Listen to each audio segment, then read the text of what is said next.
Bom, tá dando 8 horas aqui.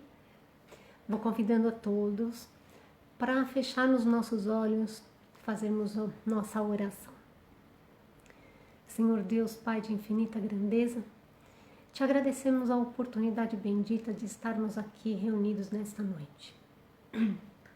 Elevemos os nossos pensamentos em agradecimento aos nossos mentores queridos, esses amigos maravilhosos que aceitaram a tarefa de nos guiar e orientar por essa jornada terrena. Agradecemos de coração. Nos dirigimos também a todos os benfeitores, trabalhadores e mentores do Núcleo de Estudos Espíritas Irmã Milady. Agradecemos do fundo da nossa alma porque sabemos que todos eles já estão trabalhando em nosso benefício desde muito cedo no dia de hoje para nos dar a oportunidade de estarmos juntos neste momento. E neste momento estamos todos sendo assistidos por esses benfeitores queridos que nos auxiliam tanto.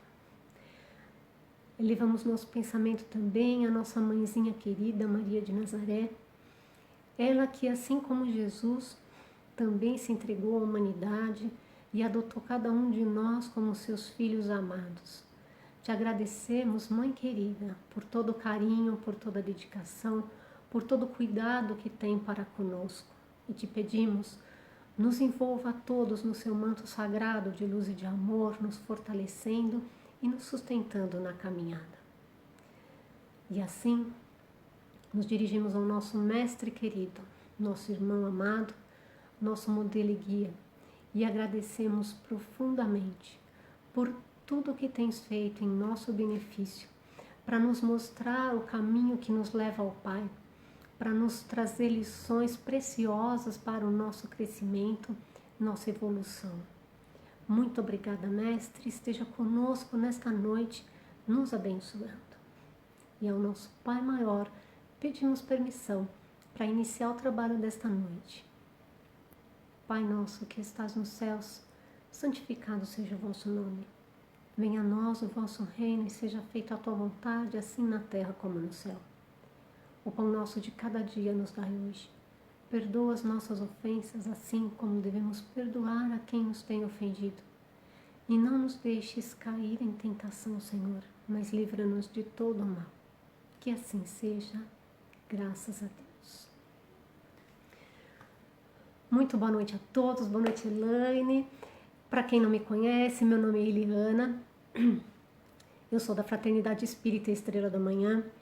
E é com muita alegria que estou com vocês hoje aqui no Irmã Milady, a convite dessas meninas tão agradáveis, Elaine, a Marcela, e eu agradeço de coração, primeiramente a Deus, por me dar essa oportunidade e pelo convite tão carinhoso de vocês, né?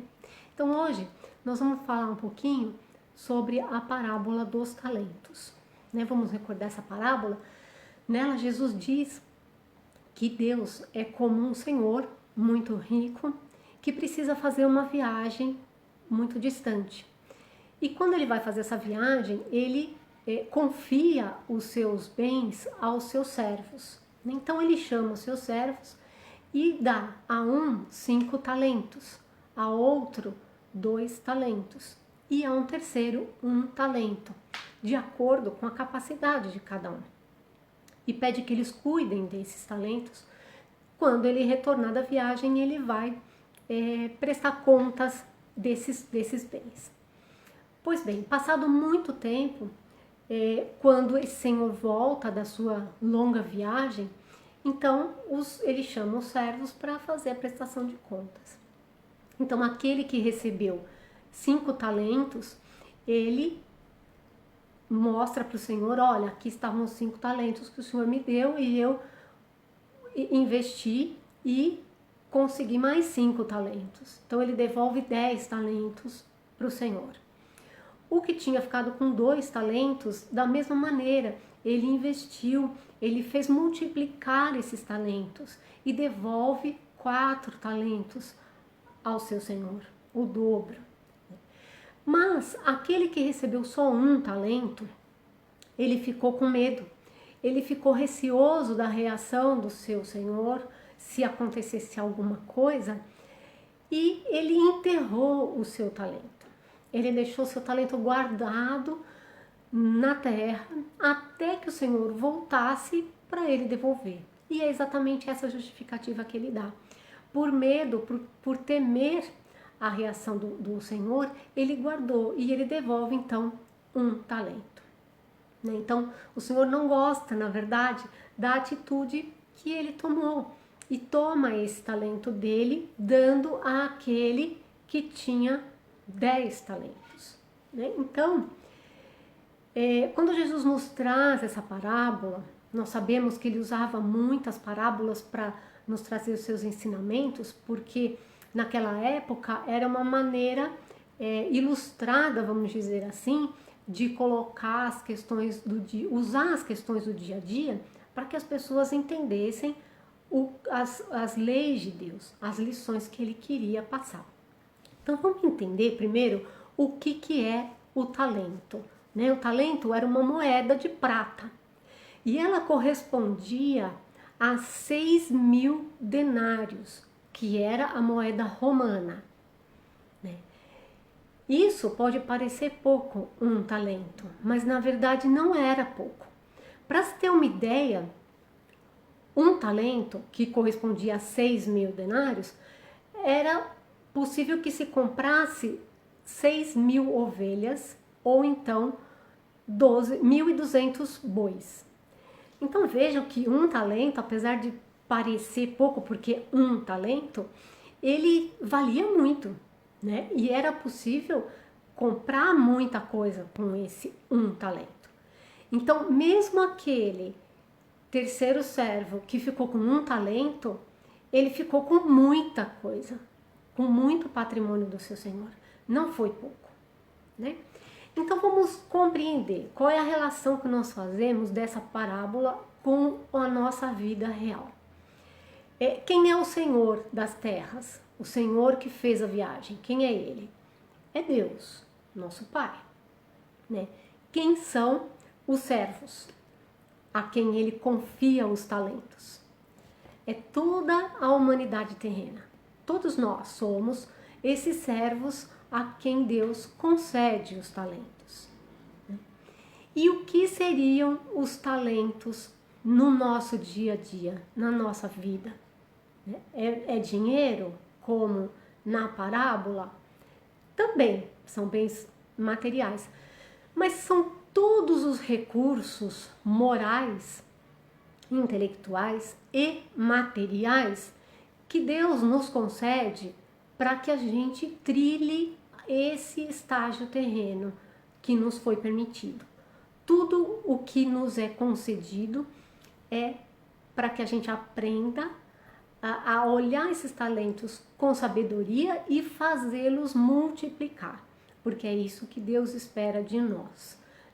E o que é o tempo da viagem do Senhor no nosso dia a dia? É exatamente o tempo que nós temos aqui nesse estágio terreno.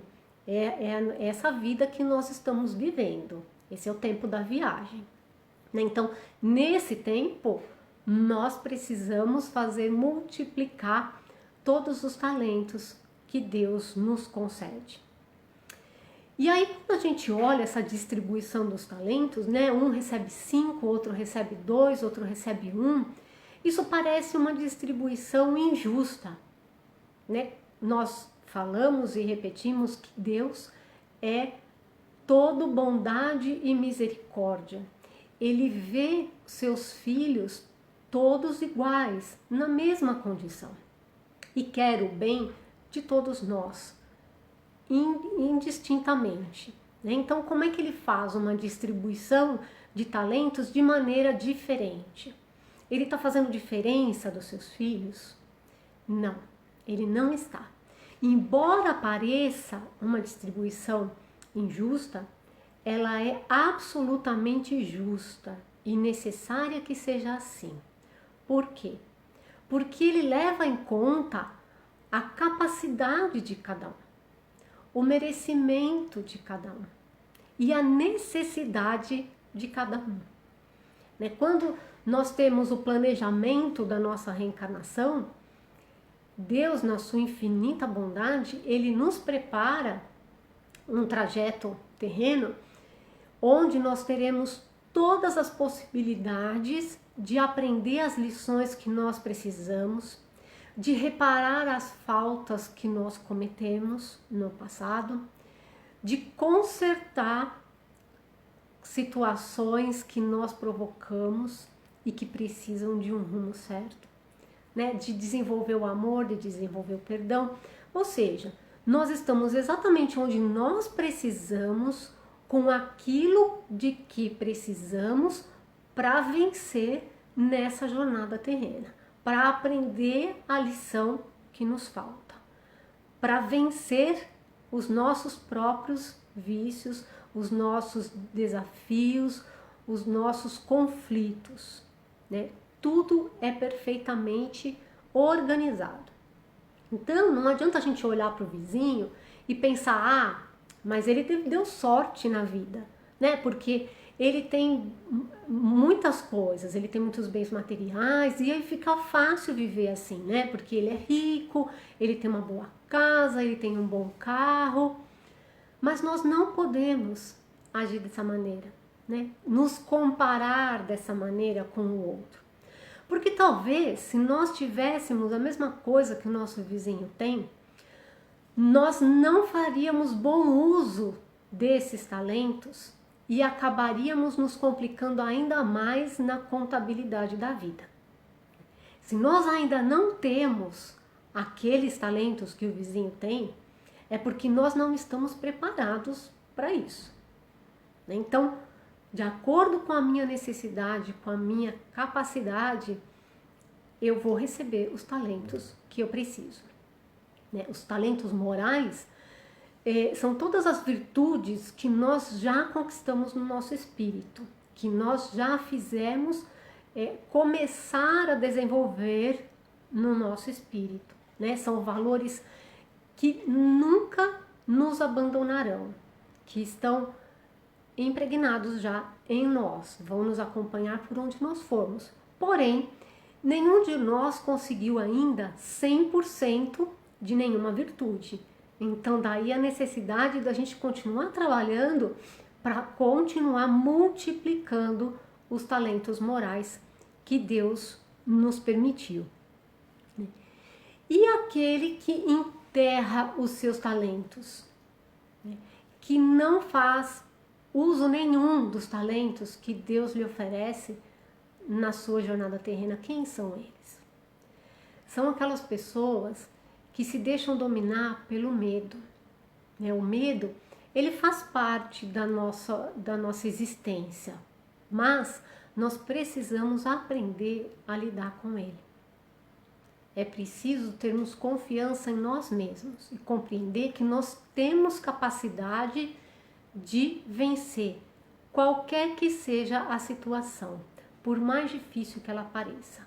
Nós temos capacidade para enfrentar, porque Deus não dá a ninguém um fardo mais pesado do que aquele que podemos carregar. Portanto, seja qual for a dificuldade, nós não podemos nos paralisar no medo.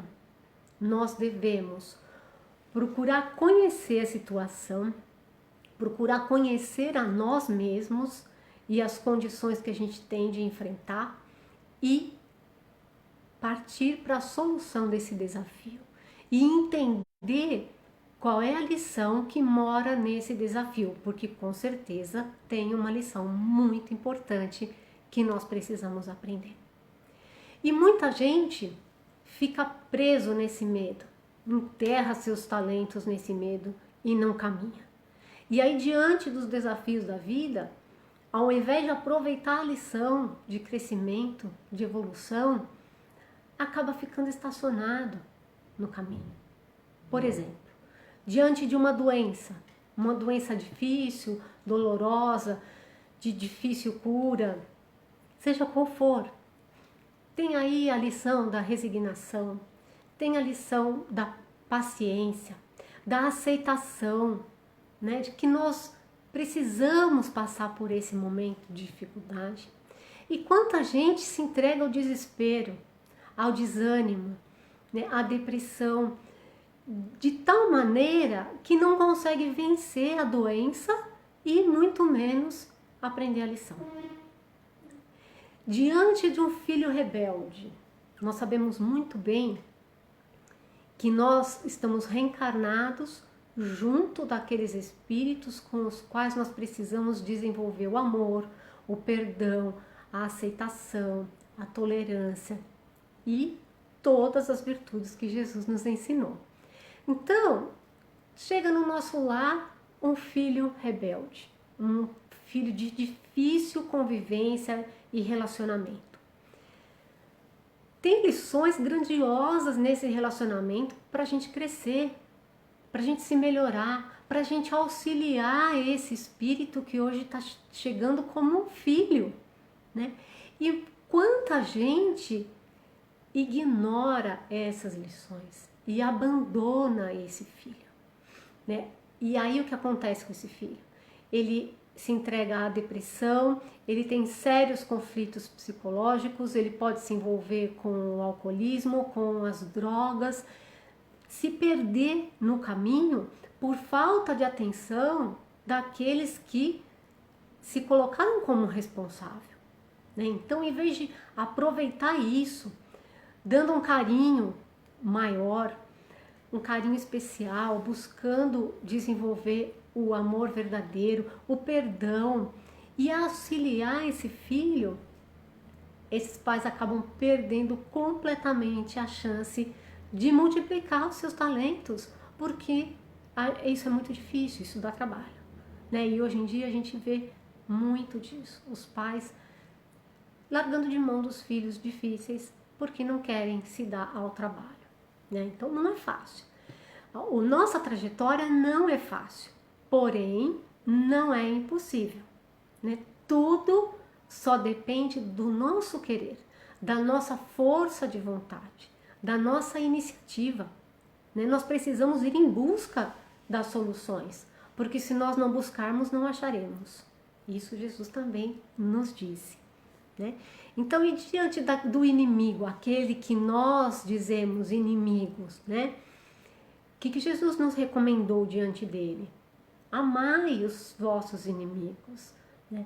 E nós não nos damos ao trabalho de amar como Jesus nos ensinou, de colocar a nossa compreensão em movimento, né? De ver essa pessoa, por mais que ela queira nos prejudicar, de qualquer maneira que for, mas vê-la não como um inimigo, mas como uma grande oportunidade de aprendizado. Ela está nos testando, está nos dando a oportunidade de desenvolver a tolerância, a indulgência, a compreensão, o perdão. E o que nós fazemos, né? Nós não consideramos isso e queremos que essa pessoa se prejudique, porque ela está nos prejudicando. E onde está a outra face que Jesus nos disse? O perdão, né? Aí a oportunidade de multiplicar o talento, de perdoar, de seguir em frente com o coração liberto, com a consciência tranquila, né? Então o medo realmente nos paralisa. E isso é o que nós não podemos deixar, né? Eu sei que no nosso dia a dia nós temos inúmeros desafios, mas a gente não pode se entregar ao desânimo, né? A falta de esperança, de maneira alguma. Porque uma pessoa que se entrega a esse medo, essa falta de esperança, ela se torna subserviente. E o que é subserviente?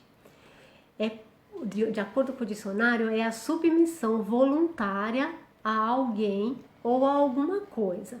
Então a pessoa já não age por si, ela não faz as suas escolhas.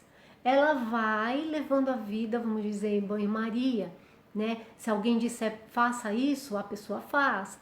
Faça aquilo, ela faz. Ela já não tem mais iniciativa própria, ela não faz as suas escolhas, ela não reflete sobre as situações para buscar um caminho melhor, né? E isso é muito ruim, porque ela não está crescendo, ela está estacionada no seu estágio evolutivo, né? Porque ela não está tomando decisões, ela não está desenvolvendo aí as virtudes que a gente necessita. E na obra Nosso Lar, tem uma passagem que o André Luiz está conversando com uma das enfermeiras e ela diz o seguinte para ele: classificamos o medo como dos piores inimigos de qualquer criatura, por alojar-se na cidade da alma, atacando as forças mais profundas. Então o medo realmente paralisa quando ataca as nossas forças. Então o treinamento contra o medo em determinadas emergências é colocado acima das lições de enfermagem. Então vejam que num treinamento que acontece lá na cidade do Nosso Lar, muitas vezes eles precisam aprender a lidar com o medo antes de aprender as técnicas de enfermagem que eles vão usar, né? Por quê? Porque o medo vai travar, o medo não vai te deixar seguir. Então a gente precisa aprender a controlar esse medo para que a gente não fique com os nossos talentos enterrados, né? E para a gente conseguir vencer o medo, nós precisamos, acima de tudo, conhecer a nós mesmos, né? Como Santo Agostinho bem nos ensina na questão 919 do Livro dos Espíritos. Olhar para dentro de si com toda a sinceridade do mundo, reconhecer os seus desafios, os seus conflitos e procurar trabalhar isso para poder se tornar uma pessoa melhor, né? E dessa maneira, buscando se conhecer, buscando se melhorar, nós vamos entender o quão capazes nós somos de enfrentar qualquer desafio que surge na nossa vida, né? Qualquer, como já dissemos, nenhuma prova virá se nós não estivermos preparados para cumprir, né? A gente pode ter se desviado grandemente do caminho de Deus e ter muitos débitos ainda a quitar, mas Deus ele só vai nos permitir qualquer prova, qualquer lição, no momento em que a gente estiver preparado para isso. Então pode ser que nessa encarnação eu cometa uma falta muito grande, muito ruim. Mas na próxima encarnação eu não estou pronta ainda para resgatar essa falta. Não tem problema. Vai ficar para outra. Mas eu preciso trabalhar o meu crescimento, trabalhar a minha evolução, para que eu chegue ao ponto de estar preparada para reparar a falta que eu cometi. Então nada vai vir na hora errada, vai vir na hora certa. E a gente tem que ter certeza que nós não estamos sozinhos. Nós temos inúmeros irmãos trabalhando conosco, nos auxiliando, nos fortalecendo para a gente vencer.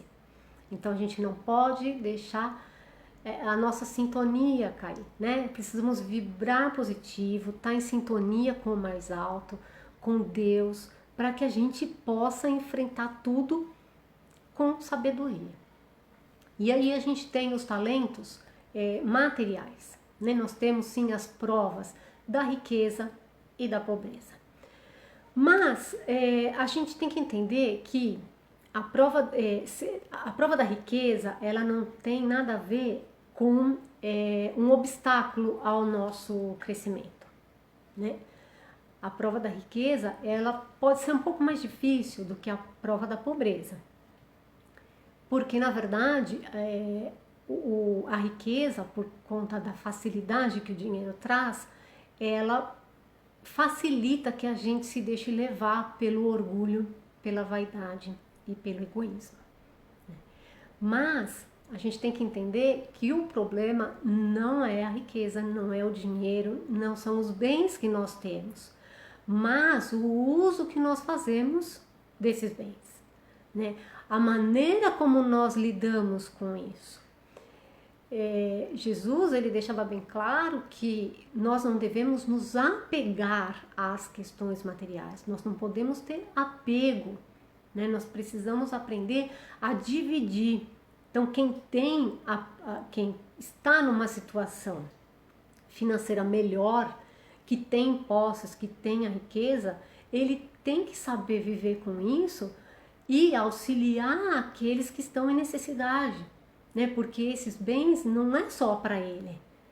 A prova dele é saber dividir, é não ter o apego e poder auxiliar aquele que passa pela necessidade, que está numa situação difícil, né? Então é olhar para o outro, é a caridade, a lição da caridade, né? Do amor ao próximo. Então é isso que a gente precisa entender. No Evangelho de Lucas, capítulo 16, versículo 13, Jesus diz, olha, nenhum servo pode servir a dois senhores, né? Porque ou um há de aborrecer o outro, ou há de entregar-se a um e não fazer caso do outro. Vós não podeis servir a Deus e a Mamon. Né? Quando ele, Mamon aqui, ele se refere justamente aos bens materiais. E num outro momento, Jesus também diz ao jovem que queria segui-lo, né? Vai, vende todos os seus bens e segue comigo. E esse jovem não aceitou. Por quê? Porque, na verdade, ele era muito rico, mas o problema não era nem vender as coisas, o problema é que ele era extremamente apegado às coisas. E era isso que Jesus queria mostrar. Não pode ter o apego. É isso que nós não podemos. Porque quando a gente desencarnar, que a gente for para o plano espiritual, nós não vamos levar nada de bem material. Nem o nosso corpo físico. Vai ficar tudo aqui. Tudo. O que nós vamos levar? O que é o nosso real patrimônio? São as nossas conquistas morais. As virtudes que a gente está trabalhando para desenvolver. Que a gente todo dia precisa observar e se melhorar. Essas virtudes são o nosso verdadeiro patrimônio. E é a elas que nós devemos maior atenção. Então, tanto a prova da riqueza quanto a prova da pobreza nos trazem lições grandiosas, né? E todos nós já passamos ou vamos passar pelas duas situações, né? Então, hoje, aquele que é extremamente rico, ele pode ter sido miserável no passado, ou pode vir miserável numa próxima encarnação. Tudo depende do que ele necessita para o seu crescimento, né? Então, na prova da riqueza, o que nós temos? Temos a caridade, a abnegação, o olhar para o outro. E na prova da pobreza, nós temos a paciência e a resignação, que nós precisamos abrir os nossos olhos para entender essas lições, que tudo isso são lições que a gente tem que aprender, né? Então, quando nós chegarmos no plano espiritual, aí para fazer o acerto de contas da nossa contabilidade, a fortuna que se tem, as casas que se tem, os carros que se tem, ou o cargo que se tem, o poder que se tem, não vai contar em benefício de ninguém. O que vai contar em benefício de todos nós são as boas ações que nós fizermos. O nosso esforço em realmente amar o nosso semelhante, como Jesus nos ensinou. De perdoar, de ser tolerante, da indulgência, de todas as virtudes, né? Então, é isso que realmente vai contar. O uso que nós fizemos desses talentos materiais que nos foram concedidos, né? Então, é preciso o trabalho constante e incansável, no sentido de se conhecer, em primeiro lugar, e buscar se melhorar a cada novo dia. Acredite em você, né? Se Deus nos concede as provas, nos concede os desafios, é porque nós podemos enfrentar e vencer. Só depende de nós, da nossa iniciativa, da nossa boa vontade, né? Então, se Ele confia em nós, por que é que nós não vamos confiar? Nós somos capazes, sim, né? E como Jesus nos disse, vamos acumular tesouros no céu, onde nem a traça e nem o ladrão roubam, né? Que são os nossos valores morais, que é isso o que realmente importa. Então, que a gente possa ter muita sabedoria no nosso dia a dia, de realmente fazer multiplicar os nossos talentos e podermos, quando de retorno ao plano espiritual, devolver inúmeros outros talentos ao nosso Senhor, que é o que realmente Ele espera de nós. Convido a todos novamente para cerrarmos nossos olhos, elevarmos os nossos pensamentos e abrirmos os nossos corações em agradecimento ao nosso Pai maior. Senhor Deus, Pai de infinita grandeza, te agradecemos imensamente por todos os talentos que o Senhor nos concedeu e nos concede todos os dias. E te pedimos força, sustentação, para que a gente tenha sempre sabedoria de multiplicá-los, de levar os teus ensinamentos onde estivermos através das nossas atitudes, das nossas escolhas, Pai. Fazei de cada um de nós, Senhor, um instrumento da tua paz. Que saibamos consolar sem esperar o consolo. Que saibamos compreender sem esperar a compreensão. E que saibamos amar verdadeiramente todos os nossos irmãos, como nosso Mestre amado nos ensinou. Que assim seja, graças a Deus. Mais uma vez eu agradeço a todos pelo carinho, pelo convite. Desejo a todos muita saúde, paz e luz no coração. Fiquem com Deus.